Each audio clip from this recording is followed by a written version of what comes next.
Welcome back once again to BCC classes. तो आज हमें बातें करनी है हाउ टू कैलकुलेट यूनिट्स। उससे पहले मैं आपको फंडामेंटल फिजिकल क्वांटिटी एंड उसके यूनिट्स को एक सीरीज़ में मैं दिखा दूं, उसके बाद हम लोग बातें करते हैं। ओके, सो देखा जाए F fundamental, P physical, Q quantity. Fundamental physical quantity, तो पहला आपका फंडामेंटल फिजिकल क्वांटिटी होता है लेंथ। इसके बाद यहाँ आप लिख सकते हैं एफ बोले तो फंडामेंटल, यू बोले तो यूनिट्स। फंडामेंटल यूनिट्स, तो ये हो गया आपका पहला बात। और यहां पर ले लीजिए आप सिंबल, ये हो गया आपका सिंबल, जिसका हर जगह बहुत उपयोग होने वाला है। हो गया आपका फंडामेंटल, एफ बोले तो फंडामेंटल, यू बोले तो यूनिट्स, और इसके बाद हो जाता है सिंबल। ठीक, तो पहली बात है length, that is the fundamental physical quantity. इसका फंडामेंटल यूनिट्स हो जाता है, आप जानते हैं, मीटर। इसका सिंबल एम हो जाता है। इसके बाद दूसरी पॉइंट होती है मास। इसको मापते हैं किलोग्राम में, जिसका सिंबल हो जाता है केजी, राइट।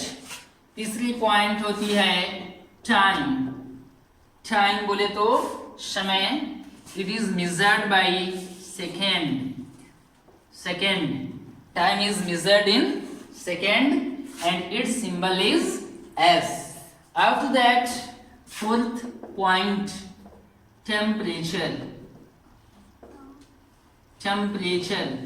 बोले तो ताप या तापमान। Its fundamental units is Kelvin and its symbol is K, capital K. Next, fifth point, electric current.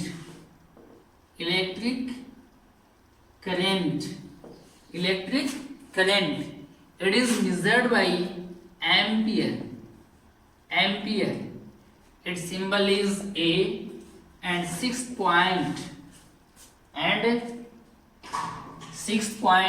luminous intensity,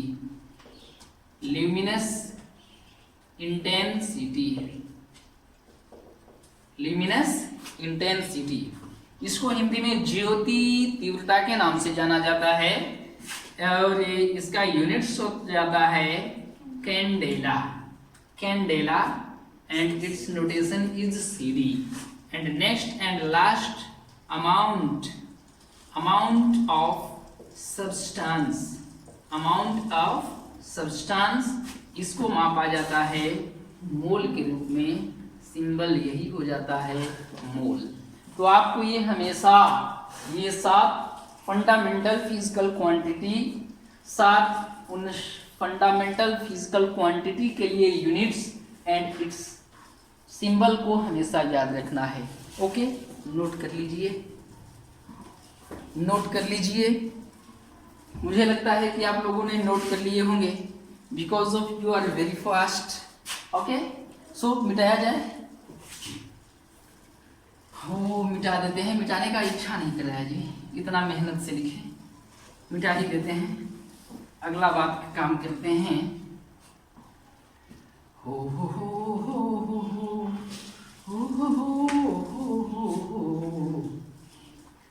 बड़ा दिन हो गया गाना गाए हुए क्लास में बच्चों के साथ। तो आइए नेक्स्ट टॉपिक हम लोग ध्यान देते हैं, how to calculate units. How to calculate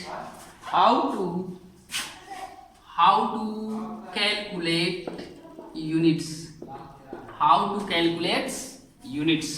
I mean मात्रकों की गणना कैसे की जाए, मात्रकों का कैलकुलेशन कैसे की जाए या कैसे निकाला जाए, कैसे किया जाए। ओके, तो सबसे पहला फिजिकल क्वांटिटी एक ले लेते हैं, लेंथ। लेंथ अभी अभी आपने सीखा ही, तो मैं आपको बता दूं कि लेंथ के रूप में लंबाई हो सकता है, चौड़ाई हो सकता है, ऊंचाई हो सकता है, गहराई भी हो सकता है, या किसी भी प्रकार के डिस्टेंसेस रहे, दूरी रहे, वह दूरी चाहे लंबाई हो, चाहे चौड़ाई हो, चाहे ऊंचाई हो, चाहे गहराई हो, या एंगल कोई कोण का जो चाप हो, आर्क जिसको कहते हैं, हर चीज के लिए आपका SI यूनिट्स डायरेक्टली मीटर होता है। और मीटर को आप ऑलरेडी जानते हैं कि CGS सिस्टम में सेंटीमीटर के रूप में मापा जाता है। आप ये बात याद रखेंगे कि चाहे किसी भी प्रकार की दूरी हो, डिस्टेंस हो, लंबाई हो, चौड़ाई हो, ऊंचाई हो, गहराई हो, उसके लिए SI यूनिट मीटर और CGS यूनिट सेंटीमीटर होता है। राइट? ऐसा मत कहिएगा कि उसका किलोग्राम, लंबाई का मतलब किलोग्राम कभी नहीं, या सेकेंड कभी नहीं, सबका सबके लिए फिक्स है। तो ये बात समझ में आई। इसके बाद दूसरा आपका फिजिकल क्वांटिटी एक हम ले लेते हैं, जैसे हमने ले लिया एरिया। एरिया जानते हो आप लोग, फॉर्मूला भी इसका पता है कि L/B, area is equal to लंबाई गुने चौड़ाई होता है। तो आप अभी भी आपको बताया मैंने कि लंबाई को भी m में मापिएगा और चौड़ाई को भी मीटर में। लंबाई को मीटर में, चौड़ाई को मीटर में, मीटर गुने मीटर हो जाता है आपका मीटर स्क्वायर। क्या हुआ? Meter square. जब कभी आपसे कोई एरिया का SI यूनिट्स पूछे तो आप क्या बोल देंगे? Meter square. और इसी को CGS में कोई पूछे कि CGS में क्या कहिएगा, तो क्या कह दीजिएगा CGS में? सेंटीमीटर स्क्वायर कहिएगा कि नहीं कहिएगा? राइट?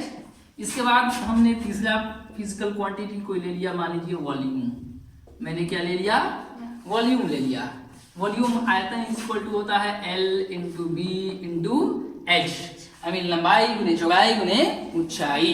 राइट? अब देखिए L को, लेंथ को भी मीटर में मापेंगे, ब्रीथ को भी मीटर में मापेंगे, हाइट को भी मीटर में मापेंगे, बन जाता है मीटर क्यूब। क्या बन गया? Meter cube. जब कभी आपसे कोई वॉल्यूम का आयतन का SI यूनिट पूछे तो क्या बोलिएगा? Meter cube. इसी को CGS में कहना होगा तो क्या कहिएगा? क्या कहिएगा? Centimetre cube. Centimetre cube. Right?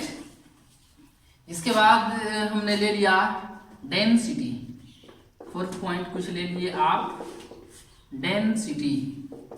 Density बोले तो घनत्व, और घनत्व बराबर आपका होता है द्रव्यमान बटा में आयतन, mass upon volume. Density is equal to mass upon volume. और मास का SI यूनिट आप जानते हैं, क्या जानते हैं? kg। वॉल्यूम का अभी आपने जाना, क्या जाना? Meter cube. बन गया kg प्रति मीटर क्यूब। kg पर मीटर क्यूब। समझ गए ना कैसे निकल रहा है? इसी को CGS में आपसे कोई पूछे कि क्या कहिएगा, तो आप जानते हैं kg को CGS में ग्राम कहा जाता है। क्या कहा जाता है? ग्राम। और मीटर को सेंटीमीटर, ग्राम पर cm क्यूब। ग्राम पर cm क्यूब। इसी प्रकार हमने ले लिया स्पीड ले लिए। 5th पॉइंट ले ले स्पीड। स्पीड, स्पीड बोले तो चाल। चाल इज इक्वल टू क्या हो जाता है? Distance upon time. Distance upon time. चाल बराबर दूरी बटा में समय। चाल इज इक्वल टू दूरी अपॉन समय। राइट? तो डिस्टेंस, डिस्टेंस चाहे कोई भी दूरी हो, लंबाई हो, चौड़ाई हो, ऊंचाई हो, गहराई, कुछ भी हो, तो डिस्टेंस का SI यूनिट आप क्या लीजिएगा? मीटर ही लीजिएगा ना। अपॉन टाइम का क्या लेते हैं? सेकंड लेते हैं। क्या बन गया? मीटर पर सेकंड। चाल का SI मात्रा क्या हो गया? मीटर प्रति सेकंड। इसको CGS में कोई पूछे आपसे तो क्या कहिएगा? सेंटीमीटर पर सेकंड। सेंटीमीटर पर सेकंड। उसी प्रकार आप यदि वेलोसिटी ले लो, वेलोसिटी बोले तो वेग। वेग बराबर हो जाता है विस्थापन, डिस्प्लेसमेंट।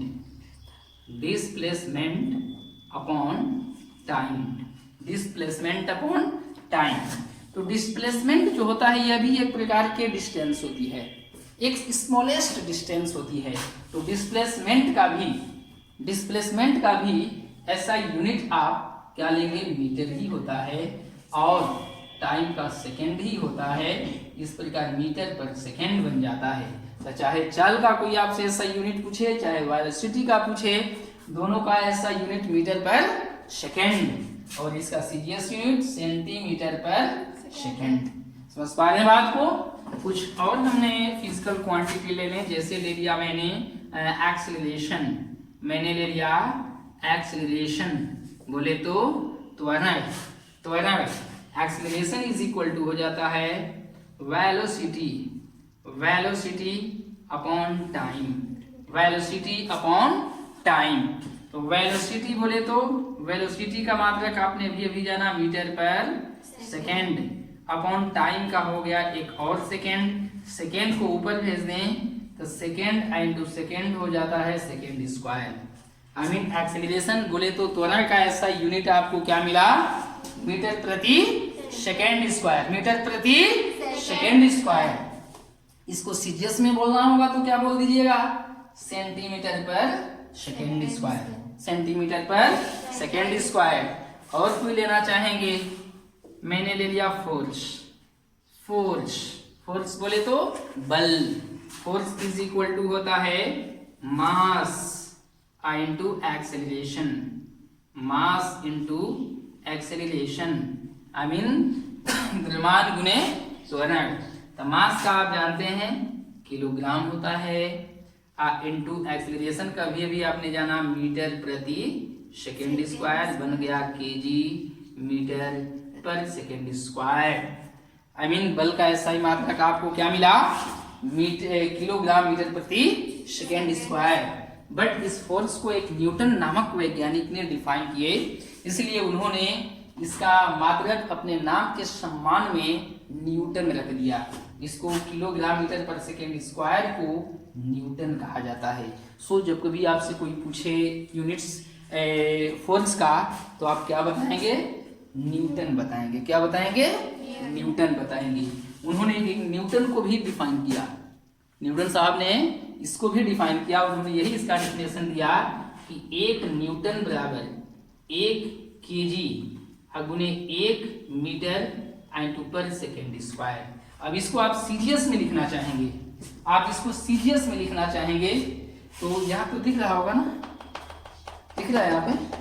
तो इसको सीजीएस में यदि आप लिखना चाहेंगे तो केजी को आप सीजीएस में लिखते हैं ग्राम, मीटर को आप सीजीएस में लिखते हैं सेंटीमीटर, और सेकेंड को सेकेंड। ग्राम सेंटीमीटर पर सेकेंड स्क्वायर, ग्राम सेंटीमीटर पर सेकेंड स्क्वायर। इसको सीजीएस में डाइन कहा जाता है। क्या कहा जाता है, डाइन। तो इस प्रकार आप याद रखेंगे कि बल का एसआई मात्रक न्यूटन और बल का सीजीएस मात्रक डाइन। डाइन का मतलब वो 12 वाली डाइन नहीं, इसका वो मात्रक हुआ, यूनिट्स हो गया।